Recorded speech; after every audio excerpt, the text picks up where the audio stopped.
manually uploaded. .apk Android package files are not available on Google Play because they are custom built by the companies.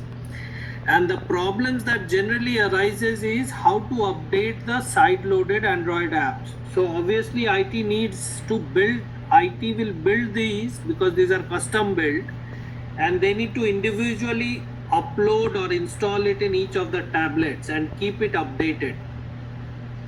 So yes, IT administrators will need access to those as well.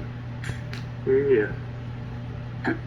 And last but not least, these needs to be included as part of the inventory list of all the equipments that you have. CMDB. Yeah. Inventory list, not inventory, I mean asset list. Yeah, asset list. Correct. Okay. Right. Yeah. So did you note in our notes that depending on what endpoint they're going to be using, that same product would need to be put on the tablet for security? Sure, I will make a note of it. And then, yeah, here it is. I mean, incident response. Okay, they didn't mention anything about it. Okay. So sorry, what was it? Edward, one more time. Yeah. So with the asset they have, with the, all the servers and the endpoints, and including the tablet, we would like to recommend whatever AV they, depending on the budget again, but whatever AV they choose, or we will be able to support it. But we would just like to let them know that we also want to put the AV on the tablet for protection. Oh, sure. I mean, you can make a note of that. I mean, this should be going in your slide as a recommendation, right? I mean. Okay, good. Yeah. Yeah, if there are any general questions or any general considerations, I will note it down. Apart from that, individually on the topics which we split, right? So for IDAM, it will be then Igar and Kavita who can actually take a lead. And then app security, already Kinshik is doing it, right? So you can actually start noting down for endpoint. Right. Okay. I see Anuraj also joined. Hey, Anuraj. Hi everyone. Hey, what is your area of specialization in cybersecurity? So I'm working on I am engineer, so I'm working on SSO Azure project right now. Oh, nice. So Igar and Kavita, you got more company. So do you want to? I mean, either already there are two people who are taking identity and access management. So do you want to take either application security, since you are already working on SSO and all those stuff? Sure. Like if yeah, sure, I can work on that. Okay, perfect. So Kinshik, you have company now. Hey, thanks, Anuraj. Hey, one other point, Satish, you want to take down that we want to disable the Wi-Fi functionality in the tablet because it negatively impacts. The Wi-Fi functionality is negatively impacted, particularly for this Samsung Galaxy Tab, when it is positioned in a certain manner or held in a certain manner. That was one of the feedbacks which is available in Google. Okay. So Wi-Fi should be disabled? Yes. Or disable. Yeah. Okay. Yeah, I made it as a common note, but yeah, you can mention that in the deck as well when it comes to application security. Yeah.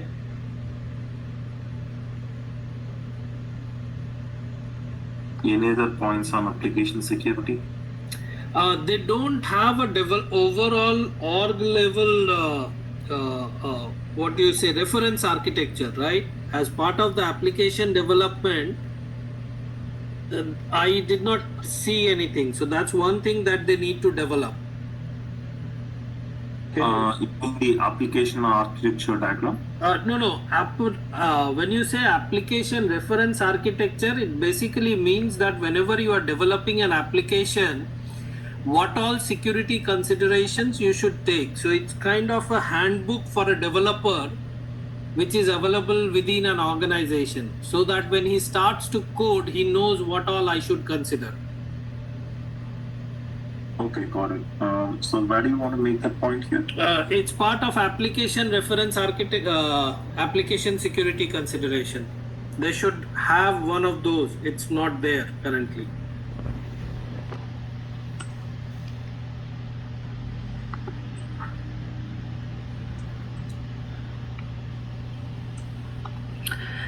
Last thing I wanted to pick your brains on is this WordPress hosted by Bluehost, right? So our company website is lying there, the corporate web. That's correct. Yes. So how vulnerable it will be, because that is one system or one website which should have access to all 45 odd employees. So how will you secure that? Yeah, that so if the site is being hosted there, it's good that we just got an SSL guy, certificate guy, right? So we got to make sure that the traffic is secure, that SSL is implemented. We want to make sure the site is a secure site, has a valid certificate.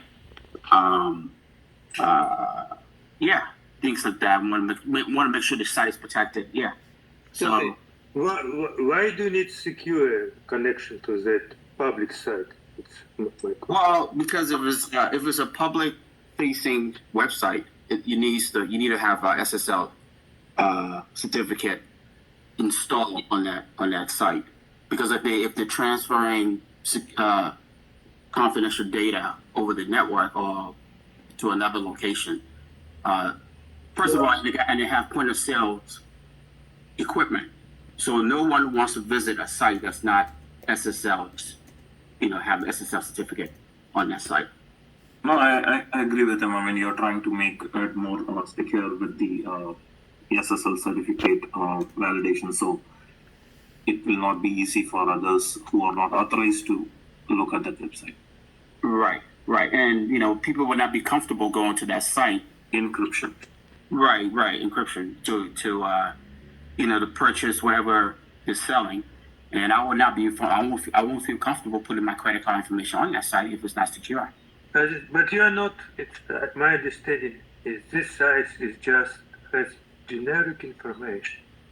But this is corporate website, right? So corporate websites will generally not have SSL. It should be available to the whole world to log in and see, right? It's public press. It's public press, correct? Whatever you read magazine, you need newspapers. This was the site. Correct. So if we want, we can read more about the site. But my understanding, it's like you go and read some news or something. Correct. So the company announcements in terms of what we are doing, who we are, those kind of information is kept there. So this is a public site. I don't think SSL needs to be there. Okay. And you are not selling online anyway. They have clearly mentioned that they are not going to do online sales. So we don't need to do SSL on this one. One last question I had, sorry, to bring you back to the tablet piece. Now, the software that you are installing, right, the guided tour software, you also need a registration facility in there, right? So the easiest way to capture customer data will be that you basically take whoever is taking that tablet, he needs to register first in the tablet itself, where he enters his first name, last name, and his address, right? And potentially phone number as well. So that you have the customer data here, whoever comes for touring, and that data can be transferred to Salesforce from the tablets directly. So you need a backward compatibility or connectivity from the tablet to the Salesforce, right? So you want to bring that tablet online? Not by the user, but once the user finishes the tour and gives away the tablet to the register, then you can hook it in, right? Why do you need to do that? Then where are you capturing the customer data? Whoever is coming for your tour is a potential customer for you, right? It's potential, but that doesn't mean it will be cost. I understand, but are you saying that we should, if you are doing marketing campaigns, right? People who visit your premise, you generally target those guys for your marketing campaign. That is Correct? Okay, you can do I mean, that. if you Why do you need to put those data in? Okay, this is one place where you can put those data in Salesforce.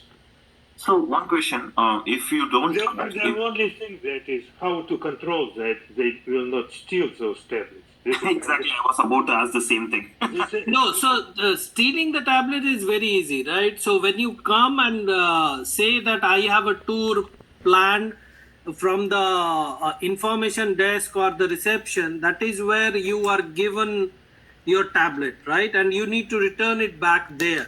So you have to have a security guard who ensures that all the tablets are collected when people are coming out of the tour. No, one question How there. you will do that? No, one question there, Kinshak.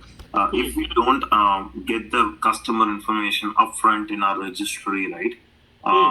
If we take it after they return the tablet to us, it is a risk. I mean, you never know who took your tablet. So in that case, how do you, then you need to look at creating a separate registration system for people, right? As they are coming in for the tour. Do you know how it's done in museum? I give you an example. If you go to museum and you want to take a tour, guided tour, you provide your license, driver license, and you get tablet or you get device. When you finish the tour, you return device, and they will give you back driver license. This is how it works. Brilliant. So let's have that as a process. Satish, you are taking that as a security measure that we are going to implement? Yes, maybe it comes under the physical security, right? Or, Yeah, but it's overall security consideration, right? Okay. So see, one question again. I got. I mean, in that case where you're giving your driving license, driver's license or something, how do they tag it with you? How what? Meaning, if you are providing the driving license to the person who's there at the front desk, Yes. Uh-huh. They take that license and keep that license until you finish the tour. Once the tour is done, you go back to that person, provide the tablet or device, and they give you back the ID. And you need to track how many tablets per driver's license you are giving, because if there is a team of 4 or a party of 4, which is a family, they don't ask for driver's license from all 4. It is the head of the family who has to submit. Correct. They provide the number, yes.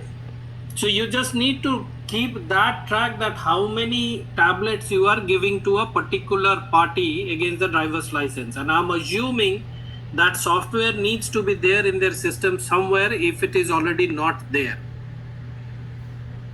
see, but one difference between how it happens in the museum versus the store, right? In store, if you actually demand them to give the state ID or something to take the tablets, you think that it will be a good customer experience? Yeah, for a 45-member employee company, I think we should be able to do that. No, it's not about the employer, right? See, it may be a 45 employee customer, but the customers, we can get thousands of customers a day too. Okay, I understand. So we may. I understand that this may be not feasible from this company perspective. See, But how to make sure that at the end of the tour, the tablet gets returned to the company? okay, here is a thought. Just a thought.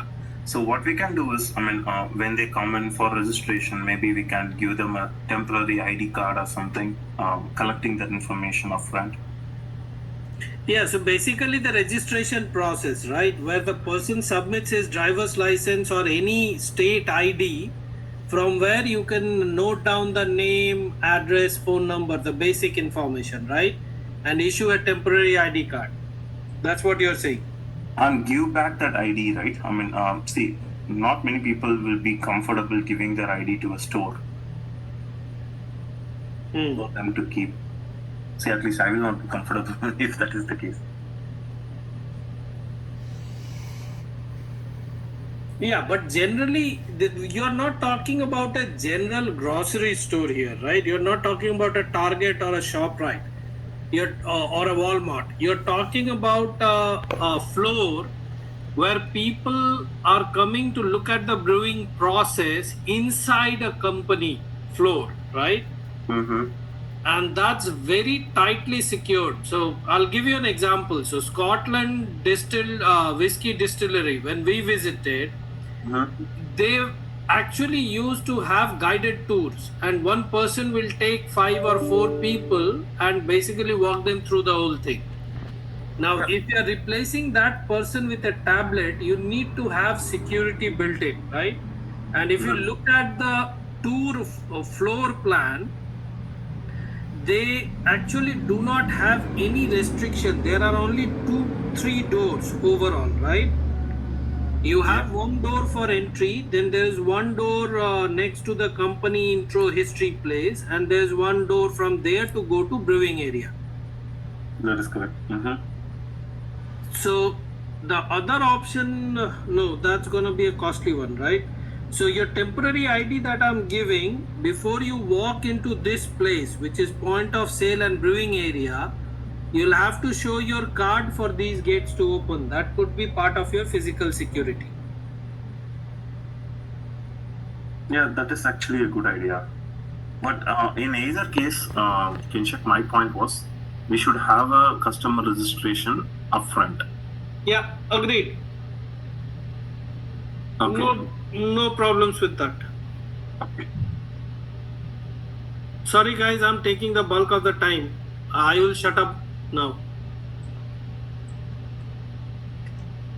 Okay, so for now, I mean, we have discussed enough on the application security. We will move on to the IDAM. So anyone has any questions there, I mean, we can actually talk about that. So IDAM is Kavita and Igor, right? Can you repeat? Did you ask something? Yes, I mean, you have any other points to discuss on the IDAM area? I mean, IAM or... No, not now, I think. I have to take some time to get some questions for you. Yeah, one question I had is these online accounts. What are those online accounts? Is it, are they talking about the Instagram, Facebook accounts or what?